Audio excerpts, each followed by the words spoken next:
3 अगस्त 2022 को Saudi Arabian oil company Aramco और China petroleum and chemical corporation Sinopec ने एक एग्रीमेंट साइन किया, जिसके मुताबिक दोनों कंट्रीज एक दूसरे को बहुत ही क्रिटिकल फ्रंट्स पे सपोर्ट करेंगे। इसी एग्रीमेंट में ये भी डिस्कस हुआ कि बहुत जल्द सऊदी अरब चाइना को डॉलर्स के बजाय चाइनीज युआन में पेट्रोल बेचेगा। 5 अक्टूबर 2022 को अमेरिका के बार बार रिक्वेस्ट करने के बावजूद ओपेक ने सऊदी अरब के कहने पर अपनी daily oil production 2 million barrel से कम करने का ऐलान कर दिया। इस ऑयल प्रोडक्शन कम करने का मकसद था ऑयल प्राइस बढ़ाना, जिसका सबसे ज्यादा फायदा रशिया को होने वाला है। इन दो वाकयात ने वॉशिंगटन को हिलाकर रख दिया। अमेरिका और सऊदी अरब के रिलेशंस इस वक्त बहुत शदीद तनाव का शिकार हैं। सऊदी अरब ने पहले ही रशिया यूक्रेन वॉर में ओपनली रशिया को सपोर्ट किया है और इस पे भी जलती पे तेल का काम किया है सऊदी क्राउन प्रिंस मोहम्मद बिन सलमान ने, जिन्होंने ओपेक के डिसीजन के बाद कहा है कि अमेरिका सऊदी अरब के बहुत से पार्टनर्स की तरह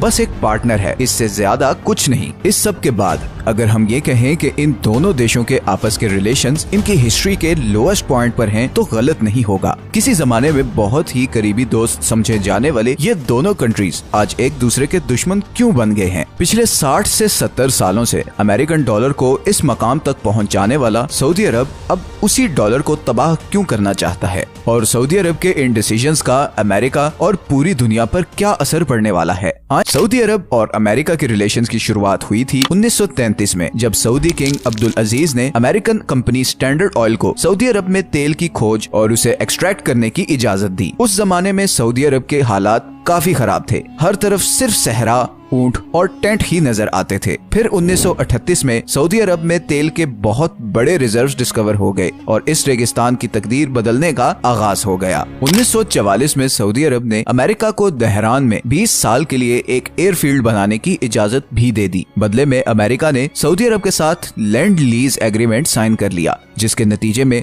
सऊदी अरब ने अमेरिका से बहुत सारे हथियार उधार पर खरीदना शुरू कर दिए। 1945 में अमेरिकन प्रेसिडेंट रोजवेल्ट और सऊदी किंग इब्न सऊद ने एक एग्रीमेंट साइन किया, जिसके अकॉर्डिंग सऊदी अरब अमेरिका को बहुत ही कम प्राइस पर डॉलर्स में तेल देगा और बदले में अमेरिका सऊदी किंगडम को एक्सटर्नल दुश्मनों से प्रोटेक्ट करेगा। और यहीं से इस टर्म पेट्रो डॉलर का इस्तेमाल शुरू हुआ। इस एग्रीमेंट के बाद सऊदी अरब और अमेरिका की दोस्ती मजबूत होने लगी। सऊदी अरब सस्ती प्राइस में अमेरिका को तेल दे रहा था और बदले में अमेरिका बिलियंस ऑफ डॉलर्स के हथियार सऊदी अरब को बेच रहा था और इसके साथ साथ सऊदी अरब को दूसरे कंट्रीज से प्रोटेक्ट भी कर रहा था। तो फिर खराबी कहाँ शुरू हुई? असल में सऊदी अरब ने हमेशा से बाकी गल्फ कंट्रीज के मुकाबले में एक बड़ी इंडिपेंडेंट फॉरेन पॉलिसी मेंटेन की है। फॉर एग्जाम्पल, सारे बड़े गल्फ कंट्रीज में अमेरिका की बेसिस हैं, जैसे कि बहरीन में अमेरिका का 5वां सबसे बड़ा बहरी बेड़ा है। कुवैत में अमेरिका की 8 बेसिस हैं, जिसमें हर वक्त हजारों फौजी होते हैं।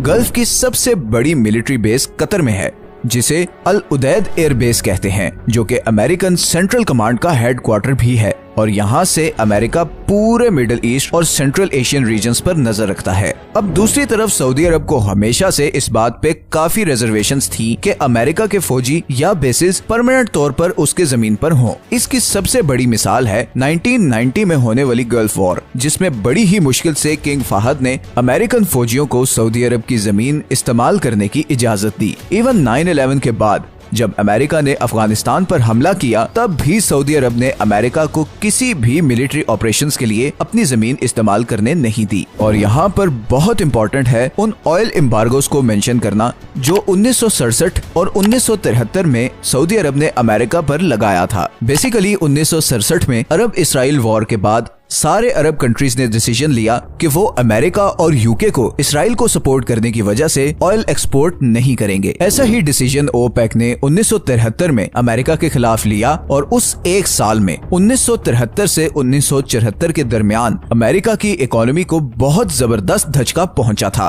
क्योंकि उस वक्त अमेरिकन इकोनॉमी बहुत हेवीली गल्फ से आने वाले तेल पर डिपेंडेंट थी। तो अगर देखा जाए तो सऊदी अरब और अमेरिका के रिलेशंस आपस में गिव एंड टेक की बेसिस पर चलते आए हैं। और इसीलिए मैंने कहा था कि सऊदी अरब ने हमेशा एक इंडिपेंडेंट फॉरेन पॉलिसी रखी है। जहाँ पे भी उसे अमेरिका की किसी चीज पे इख्तलाफ हुआ तो सऊदी अरब ने बड़ा ओपनली उसका इजहार किया है। तो इन शॉर्ट ये एक म्यूचुअली बेनिफिशियल वाला रिलेशनशिप रहा है। लेकिन अब जो मैं आपको बताने जा रहा हूँ, आप देखेंगे कि कैसे डॉट्स खुद से आपस में कनेक्ट होते जा रहे हैं और आपको सब समझ आ जाएगा कि आखिर प्रॉब्लम है क्या, क्यों ये सब कुछ हो रहा है और आगे क्या होने वाला है और इस सब का नतीजा क्या निकलना है।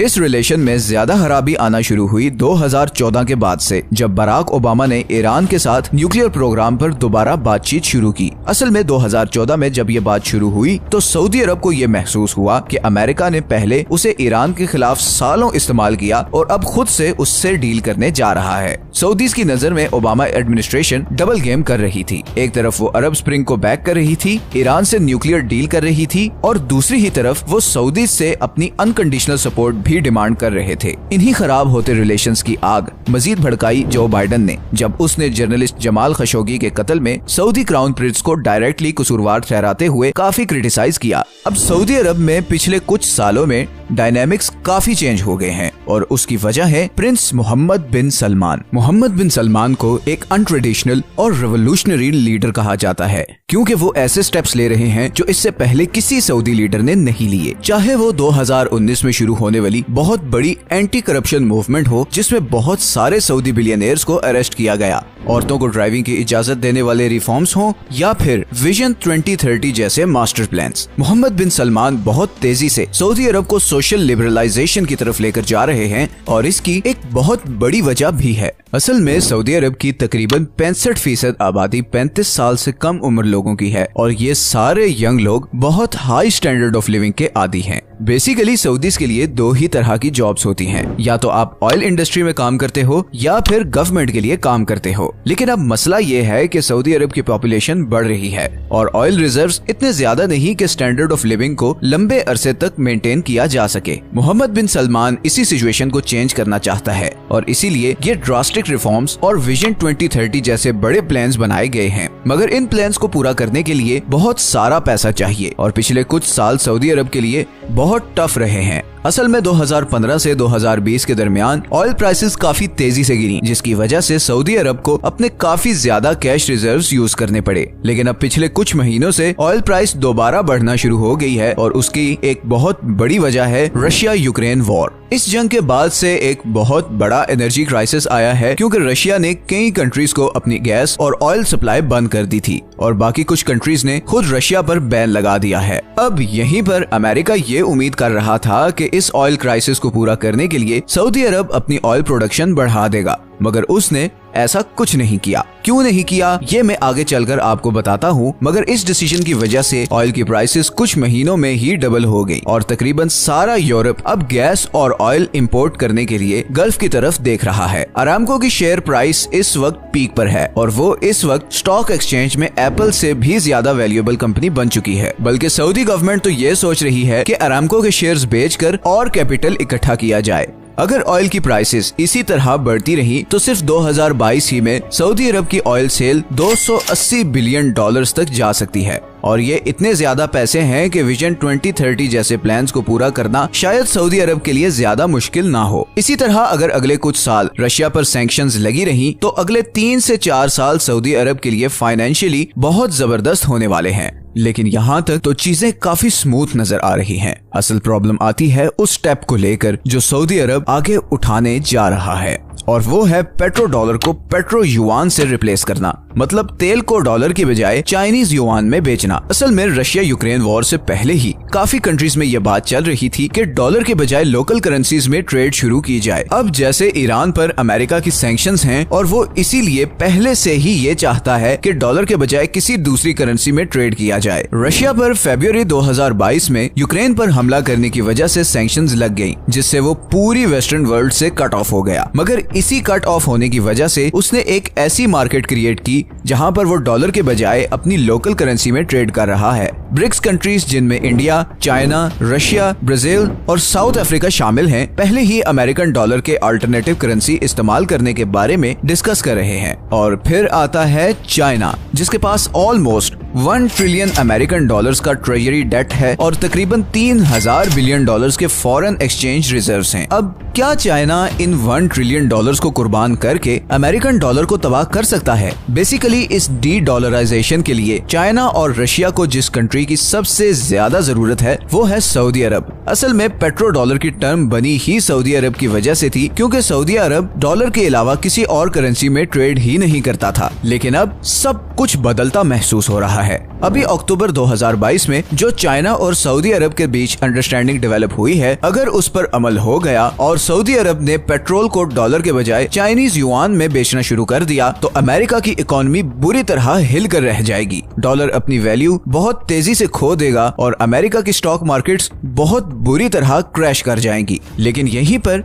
एक बहुत डेंजरस पॉइंट आता है और वो है अमेरिका का रिएक्शन। सबसे पहले एक बहुत इंपॉर्टेंट चीज मैं आपको बता दूं कि मोहम्मद बिन सलमान को अमेरिका में कोई खास पसंद नहीं किया जाता। अमेरिकन थिंक टैंक्स के मुताबिक मोहम्मद बिन सलमान एक बहुत नार्सिसिस्टिक पर्सनैलिटी के मालिक हैं और अमेरिका के लिए उन्हें कंट्रोल करना बहुत मुश्किल हो रहा है। अब इसकी बहुत सी एग्जांपल्स हैं, जैसे कि अमेरिका के खबरदार करने के बावजूद मोहम्मद बिन सलमान ने यमन वॉर में पार्टिसिपेट किया, जमाल खशोगी का मर्डर और फिर बहुत सी ओकेजन्स पर अमेरिका को ऑयल पॉलिसी के जरिए ब्लैकमेल करना और इवन 2017 में जिस तरह एक साइलेंट कू के जरिए एक्स क्राउन प्रिंस मोहम्मद बिन नाइफ को, जिसके अमेरिका से बहुत अच्छे रिलेशंस थे, रास्ते से हटाया गया, वो अमेरिका के नजदीक एक बहुत बड़ा रेड फ्लैग था। अब अमेरिका में सऊदी अरब के खिलाफ बड़ी स्ट्रॉन्ग आवाजें भी उठना शुरू हो गई हैं। कई सेनेटर्स ये डिमांड कर रहे हैं कि सऊदी अरब के साथ सारी मिलिट्री कोऑपरेशन तब तक फ्रीज की जाए जब तक सऊदी अरब ऑयल प्रोडक्शन नहीं बढ़ाता, और इन केस अगर सऊदी अरब ने चाइनीज युआन में पेट्रोल बेचा तो फिर उस पे सख्त सैंक्शंस लगाए जाएं।